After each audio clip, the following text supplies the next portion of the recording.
Salut à tous, j'espère que vous allez bien.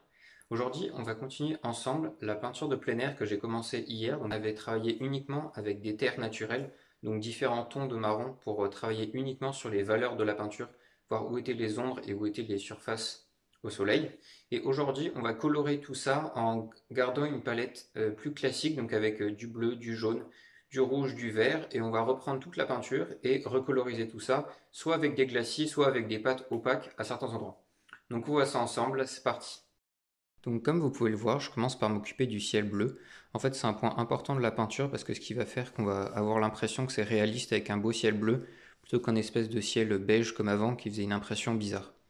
Donc je commence par tenter de faire un glacis de bleu de cobalt sur toute la partie où je veux faire un ciel bleu, mais il n'est pas assez fort en fait, on voit beaucoup le beige à travers donc ça fait bizarre.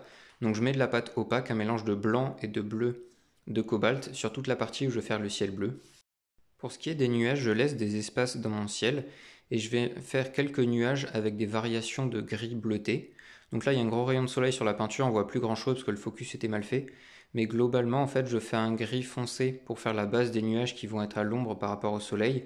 Et ensuite, je dégrade ce gris-là vers le blanc sur le côté supérieur des nuages, qui sera la partie qui sera complètement au soleil. Donc pour faire ça, en fait, je viens tapoter mon pinceau au fur et à mesure sur les nuages, faire des petites variations, dessiner quelques formes en imaginant un petit peu le côté cotonneux et rond des nuages pour faire quelque chose d'un petit peu réaliste. Je laisse des gros coups de pinceau parce que c'est pas un élément central, même s'il faut une bonne impression de 3D des nuages vus de loin, mais je viendrai sûrement les retravailler dans des couches ultérieures. Ensuite, j'allais commencer à passer en bleu la partie des reflets des fenêtres qui est le ciel. Mais en fait, je me suis dit que je le ferais plus tard, ce serait plus simple une fois que j'aurai fait les armatures des fenêtres. Comme ça, je pourrais venir corriger les traits que j'ai faits si jamais ils sont pas bien droits. Donc à la place de ça, je vais redessiner tous les contrastes de la maison. Aujourd'hui, il fait très beau sur la maison, donc on a des belles ombres qui sont bien dessinées comme vous pouvez voir sur la photo. Donc tout d'abord, il y a l'ombre du toit de la partie droite de la maison et puis le toit de la partie centrale qui se dessine juste en dessous. On a une frontière vraiment nette parce que le soleil tape bien sur le toit. Et ensuite, sur toutes les fenêtres, en fait, ça va venir dessiner un petit triangle en dessous et pareil sur le reflet qui est sur la fenêtre. Donc il faut bien faire les reflets symétriques, sinon ça va faire bizarre forcément parce que le reflet c'est comme un miroir. Donc c'est la même chose. Et pareil, je passe mon glacis de marron foncé sur la partie supérieure de la fenêtre qu'on voit depuis en dessous parce que elle est très à l'ombre. Donc tout ça va me permettre de définir l'endroit d'où vient le soleil et ça va être assez important pour qu'on ait vraiment l'impression que la maison est dans la nature et pas séparée du monde. Ensuite, avec mon glacis foncé, je vais faire des petites variations un peu n'importe comment sur les murs qui sont sur la droite, parce que eux, en fait, comme on peut voir sur ma peinture d'ailleurs, ils sont au soleil par intermittence, parce que le soleil passe dans les trous des feuilles des arbres, donc on a une espèce de petit schéma naturel qui se met en place en fonction des feuilles des arbres. Et puis je fais la même chose sur quelques fenêtres de la maison où je sais qu'il y aura la glycine par-dessus et la vigne vierge tout à droite. Maintenant, je vais venir détailler les fenêtres, c'est-à-dire faire les montures des fenêtres qu'on va voir par-dessus les vitres que j'ai faites avant. Donc en fait, il y a tout un cadre en bois tout autour de la fenêtre et ensuite une barre centrale qui est un petit peu plus épaisse. Donc je les dessine au fur et à mesure sur toutes les fenêtres. C'est assez long et ça demande de la précision pour faire des traits bien droits, mais bon voilà, c'est le jeu de la peinture architecturale. Il faut bien faire attention à, comme pour les murs qui s'agrandissaient de plus en plus quand on s'éloignait du spectateur, bah là ça va être la même chose, c'est-à-dire que la barre centrale, elle va paraître de plus en plus à droite à mesure qu'on s'éloigne, parce que le mur s'éloigne du spectateur. Donc ça permet d'avoir une bonne perspective cohérente entre tous les éléments de la peinture. Il faut faire attention à le faire le mieux possible, parce que sinon en fait ça peut donner une impression un petit peu bizarre. On n'est pas au millimètre près non plus, parce que l'œil humain ne verra pas ça par rapport à la peinture, mais bon, il faut faire quelque chose de propre quand même. Ensuite, pour bien tenir compte du soleil, je vais venir repasser sur mon marron avec un marron un petit peu plus clair en ajoutant du blanc et du jaune dedans pour mettre en valeur la lumière sur la partie basse des fenêtres qui va être plus au soleil que la partie haute en fait qui est dans l'ombre du petit dépassement rocheux qui est au-dessus de la fenêtre. Et ensuite, je vais utiliser ce même mélange un petit peu plus clair que j'ai appliqué sur les fenêtres de droite, sur la partie au soleil, pour faire les fenêtres qui sont plus à gauche, parce que comme elles sont plus loin, on verra moins bien le contraste. Et surtout, je veux pas que ça contraste trop, parce que justement, je veux pas que ça attire l'œil. Donc j'utilise un mélange un petit peu plus clair pour faire les fenêtres qui sont plus éloignées. Et ensuite, je vais faire rapidement les parties en bois sur les différents toits, les parties à l'ombre sur la grange du fond. Une fois que j'ai dessiné toutes les montures de fenêtres, je vais pouvoir faire le reflet bleu à l'intérieur des fenêtres dans la partie qui n'est pas l'ombre du mur d'à côté, qui elle reste beige comme je l'avais fait à la couche d'avant. Donc pour ça, je prends le même mélange que le ciel en le faisant un tout petit peu plus clair parce que la vitre va enlever un petit peu de la couleur du ciel, ce ne sera pas le même bleu que le ciel. Et ensuite, je viens passer avec mon pinceau dans les encadrements des fenêtres. Ça me permet de corriger les traits que j'ai faits en marron. Si jamais ils n'étaient pas assez précis ou assez droits comme je voulais, je peux les corriger avec la peinture bleue. Ça, c'est assez intéressant pour avoir plusieurs chances pour faire un trait droit ou pour faire un élément précis, d'avoir plusieurs peintures juxtaposées avec des paquets assez épais qui permettent de pousser et tirer la peinture dans un sens ou dans un autre. Ça, j'avais fait une vidéo qui parlait des techniques de peinture à l'aprima ou de peinture dans le frais, qui est assez intéressante si vous voulez aller regarder. D'ailleurs, j'en profite pour vous dire de ne pas vous hésiter à vous abonner à ma chaîne. Ça me soutient beaucoup et puis likez la vidéo pour me dire si vous aimez ce genre de peinture en plein air pour que j'en fasse plus. Maintenant, il manque un élément important sur la maison pour qu'elle paraisse vraiment comme le modèle, c'est la couleur des toits que j'étais obligé de faire marron à la couche d'avant parce que j'avais que des terres naturelles.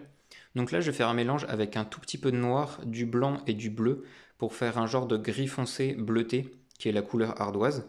Et je vais m'en servir pour faire les deux toits en ardoise qui sont sur les deux maisons les plus à droite. J'en profite pour corriger un petit peu le trait supérieur du toit qui est tout à droite, qui n'était pas exactement parallèle à celui d'en dessous, donc ça faisait une impression bizarre avec le toit qui partait d'un côté. Il ne faut pas oublier de faire quelques variations sur les toits, il n'y a pas besoin que ce soit tout lisse, une couleur toute uniforme parce qu'il y en a. Par exemple sur le toit du petit renfoncement sur la droite, il y a des variations parce qu'il y a les feuilles des arbres juste au-dessus.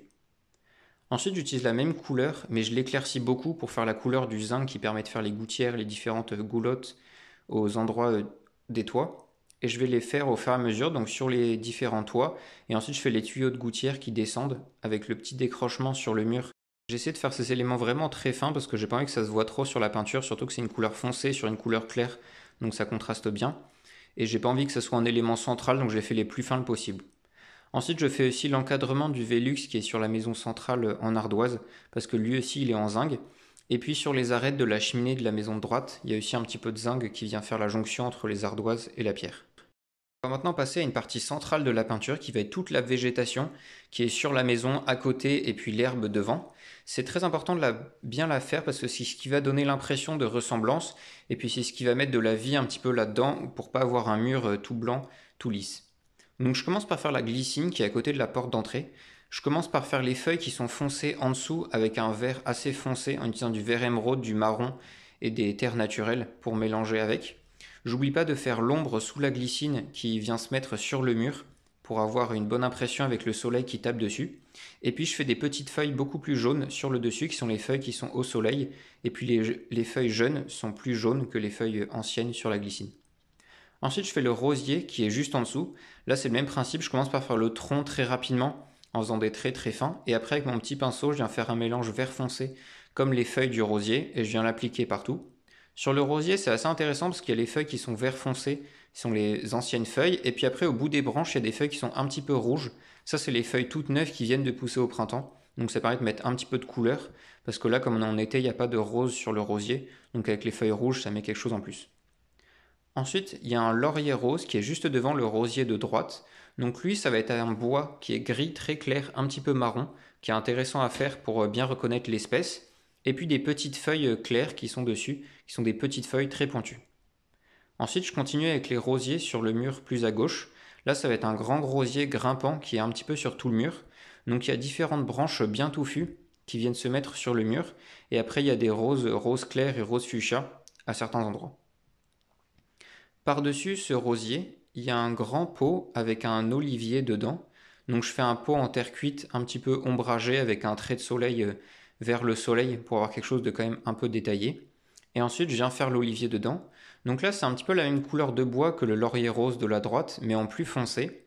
Et pour le coup il y a très peu de feuilles, elles sont juste en haut, un petit peu buissonnant. Et c'est des toutes petites feuilles vert foncé, donc en fait de loin on les voit pas, je fais juste des petits points avec mon pinceau pour avoir une impression de loin. Je continue de faire quelques buissons le long de la grange dans le lointain. Et ensuite, je vais faire un rosier tige qui est juste devant la maison. Pour le coup, lui, on le voit bien. Donc je m'applique bien, ça pourrait être un des points centraux de la peinture. Donc je commence par faire le tronc qui est tout droit avec 3 branches en haut. Et ensuite, je fais comme une grosse boule de feuilles avec plusieurs branches qui partent à droite à gauche comme un palmier. Et ensuite, je viens mettre des petites roses qui sont roses pâles dedans, comme un bouquet au bout de chaque branche. Ensuite, je vais m'occuper d'un petit élément artificiel sur le mur de la façade. C'est une grande fontaine qui ressemble un peu aux fontaines qu'on peut trouver dans les squares, qui est vert foncé avec un bac devant gris une fontaine en métal avec un petit robinet en bronze. Donc je viens faire une couleur à un vert foncé qui ressemble un peu au vert des plantes, mais je rajoute un petit peu de bleu dedans pour qu'il fasse plus artificiel. Ensuite, je vais faire un autre bac à plantes devant le mur un petit peu plus à gauche. Donc je viens faire la planche en bois qui soutient le bac le long de l'herbe que j'avais déjà dessinée. Et ensuite, je vais faire diverses plantes dedans. Je ne m'applique pas beaucoup, je fais juste quelques petits traits pour qu'on voit des plantes, mais j'ai pas la place de les faire très précisément parce que c'est très lointain.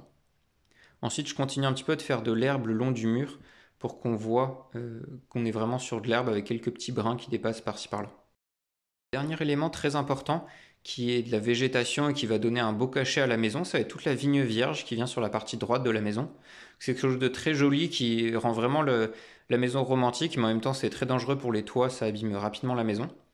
Donc avec mon gros pinceau, je vais faire une première couche en faisant du vert assez foncé qui va faire le fond des feuilles, en fait la partie ombragée, en mettant sur toute la zone de la vigne vierge.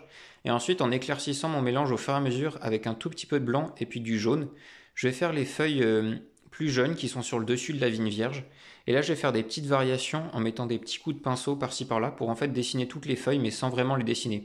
C'est un peu à la mode impressionniste, c'est-à-dire qu'on va faire des petites variations, et puis de loin ça donnera l'impression de faire toutes les feuilles alors qu'en fait je les ai pas peintes.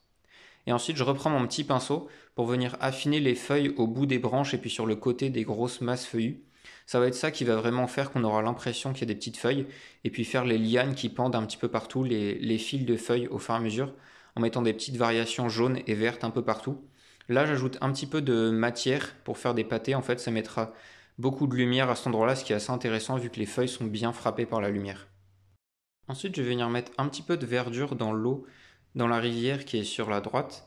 Donc il y a quelques feuillages sur les murs, et aussi dans l'eau, il y a des lentilles d'eau sur le dessus, donc je vais faire des petits points verts avec mon pinceau éventail, et puis je vais faire des grandes iris d'eau sur le côté. C'est un peu comme les feuilles de roseau, c'est des grandes feuilles plates très hautes, donc je les fais avec mon pinceau éventail en le prenant verticalement, c'est très pratique en fait, ça les fait directement.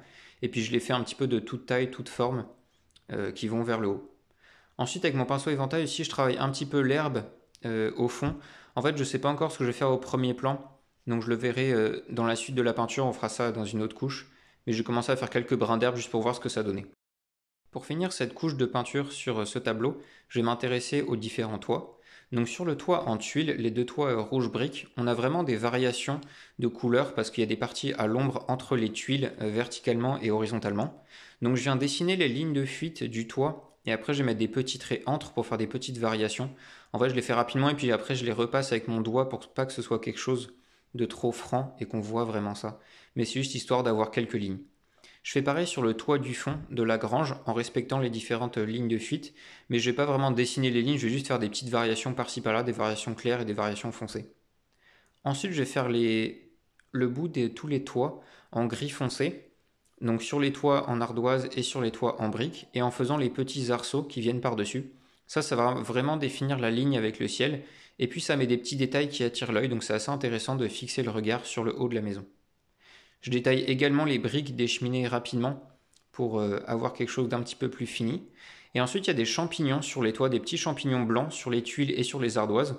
Donc avec mon pinceau, je viens faire un mélange gris clair et je viens tapoter par-ci par-là en gardant quelque chose d'assez flou et de pas très défini, mais qui fasse juste la petite couleur et que ça fasse un détail en plus. Et ensuite, pour terminer, avec mon pinceau éventail, je vais rajouter des petites variations dans les graviers qui sont à l'arrière-plan. Donc un petit peu de foncé et un petit peu de clair, histoire d'avoir quelque chose qui soit pas tout plat. Donc voilà, c'est fini pour cette couche de peinture sur cette peinture en plein air architecturale d'une grande maison avec plein de végétation. La prochaine fois, on fera ensemble le premier plan avec toute l'herbe et puis on retravaillera tous les murs, on fera les jointures des pierres, ce qui donnera encore plus de profondeur à la peinture en redessinant bien toutes les lignes de fuite. Ce sera intéressant à faire. Portez-vous bien et puis à demain.